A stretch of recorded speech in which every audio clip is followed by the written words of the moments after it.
Market is always subject to fluctuations, but some sellers say the lower values attached to their homes have nothing to do with the market.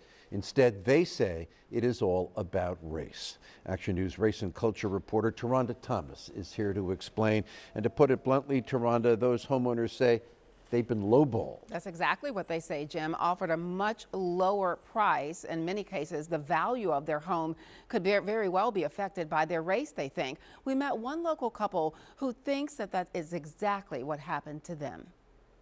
We love coming home. It just puts a big smile on your face. But that smile fades when Corey and Janine Ricks remember this almost wasn't home. We almost didn't get it. That's because as the couple was buying their current home in Newcastle, Delaware, they were selling their old home in Darby, Delaware County. We all felt really good until they ended up appraising us about $40,000 less than the asking price. It was a shock. An experience more common for Black and brown families whose houses are appraised for less. About 20%, 25% difference. From 2018 to 2020, at least 18,992 of the homes sold across Pennsylvania were underappraised. If we zoom into Philadelphia, at least 1,700 homes sold during that same time were underappraised. And those underappraisals are more likely for people of color. In Philadelphia, homes sold in mostly Black neighborhoods are 1.5 times more likely to be underappraised. In Latino and Hispanic neighborhoods, that number jumps to nearly 2.5 times more likely. Reality for the homeowners featured in the new streaming special,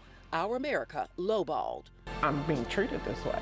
The Ricks updated their home over the years. Then they worked with a realtor to look at comparable homes in the area. And that's how we came up with our price, $124,900. The appraiser's value? Just over $80,000. Even the buyer's realtor felt like the appraisal was just completely... It felt like it was unfair as well. The Ricks, who were home during the appraisal, wonder if the appraiser was biased. There's the bias there because someone has learned something negative that they have internalized against the group, and they're projecting that outward. 94% of appraisers in Pennsylvania are white. Across the Philadelphia, Camden, Wilmington metro area, 88% of appraisers are white. It's an issue the Urban League is trying to address, encouraging more people of color to become appraisers. A very different situation having someone who might be the same race and ethnicity as the person who is trying to sell their house. 2 years after getting a lowball appraisal on their house, It didn't go anywhere. the Ricks are renting it out after the buyer backed out of the sale. Not being able to build off of the equity that a home is supposed to provide. A bad experience in trying to sell their old home, making them even more grateful for their new home. We fought for this place here.